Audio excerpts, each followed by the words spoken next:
চলে এসেছে শীত, হরেক রকম সবজির পসরা এখন কাঁচা বাজারগুলোতে। তবে শীতের সবজির দাম যেন কমছেই না। শীতের সবজির দাম জানাতে রাজধানীর হাতিরপুল বাজার থেকে সরাসরি যুক্ত হচ্ছেন সহকর্মী স্বপন আহমেদ।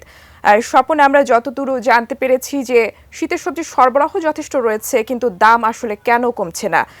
আজ তো সাপ্তাহিক ছুটির দিন, তো আজ আসলে সবজির দরদাম কেমন দেখছেন জানাবেন। রাজধানীর প্রত্যেকটি বাজারেই গত কয়েকদিন ধরেই শীতকালীন সবজি উঠতে শুরু করেছে। বিশেষ করে ফুলকপি, যেগুলো শীতকালে সবচেয়ে বেশি এই বাজারগুলোতে সবচেয়ে বেশি চাহিদা থাকে এবং এটি উঠতে শুরু করেছে। যদিও এই পণ্যগুলোর দাম কিছুটা নাগালের মধ্যেই রয়েছে, অর্থাৎ ফুলকপি বিক্রি হচ্ছে 40 টাকা, বাঁধাকপি বিক্রি হচ্ছে 40 টাকা। তবে সবচেয়ে বেশি প্রয়োজনীয়, সবচেয়ে বেশি মানুষ যেটা চাহিদা থাকে সেটি হচ্ছে আলু। নতুন আলুর দাম কিন্তু এখনো কমেনি, অর্থাৎ 100 থেকে 120 টাকায় বিক্রি হচ্ছে, যেটি নিয়ে ক্রেতাদের মধ্যে সংশয় রয়ে গেছে। আমি আরো কিছু তথ্য দেই। মুরগির বিক্রি হচ্ছে, ব্রয়লার বিক্রি হচ্ছে 200 টাকা, সোনালী মুরগি বিক্রি হচ্ছে 340 টাকা, তারপরে লেয়ার মুরগি বিক্রি হচ্ছে 330 টাকা এবং দেশি মুরগি বিক্রি হচ্ছে 650 থেকে 660-70 টাকায়। তবে গত সপ্তাহের তুলনায় মুরগির দাম কিন্তু সেই হারে কমেওনি, বাড়েনি, অর্থাৎ আগের সপ্তাহ বা আগের কয়েক সপ্তাহে যেভাবে বিক্রি হচ্ছে সেভাবে বিক্রি হচ্ছে। একইভাবে বিক্রি হচ্ছে মাছও, বিভিন্ন ধরনের মাছ, সেগুলোও কিন্তু আগের দামে বিক্রি হচ্ছে। আমরা একজন ক্রেতার সাথে একটু কথা বলতে চাই। আচ্ছা, শীতকালীন সবজি তো উঠতে শুরু করেছে, দাম কেমন একটু আপনার মুখ থেকে জানতে চাই। দেখুন, বাজারে কিন্তু শীতকালীন সবজির কিন্তু অভাব নাই।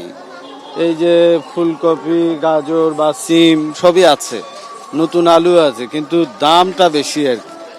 এবং আপনি দেখবেন যে মানে ক্রেতা যারা আসছে আর কি, যারা এসব জিনিসপত্র কিনছে, আমার মনে হচ্ছে যে যতটুকু প্রয়োজন তারা ততটুকু কিন্তু এখান থেকে নিতে পারছে না আর কি। আমি আরো দু একজনকে খেয়াল করছিলাম আর কি।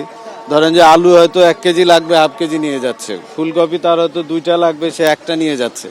এটা কিন্তু তাদের অর্থনৈতিক অবস্থা। এবং আমার মনে হয় যে আমাদের দেশে সবসময় একটা ঘটনা ঘটেছে যে সাধারণ মানুষের স্বার্থ সবসময় উপেক্ষিত হয়েছে। এবং আমরা যতটুকু জানলাম যে আসলে প্রতিটি বাজারেই যদিও শীতকালীন সমস্ত সবজি উঠতে শুরু করেছে, তবে ক্রেতারাই কিন্তু বাজারগুলোতে কম আসেন। আপনি জানেন যে এখন এই বাজারগুলোতে আসার প্রবণতার চেয়ে বিভিন্ন ভ্যানে করেও কিন্তু বিভিন্ন জায়গা বিক্রি হয়, ক্রেতারাও কিন্তু সেখান থেকেই নিয়ে থাকেন। তবে সব ধরনের শীতকালীন সবজি উঠলেও এখনো ক্রেতারা বলছেন যে এটির দাম আসলে অনেকটাই বেশি। এই ছিল হাতিরপুল বাজার থেকে টুম্পা আমার কাছে শীতের সবজি নিয়ে সর্বশেষ অবস্থা।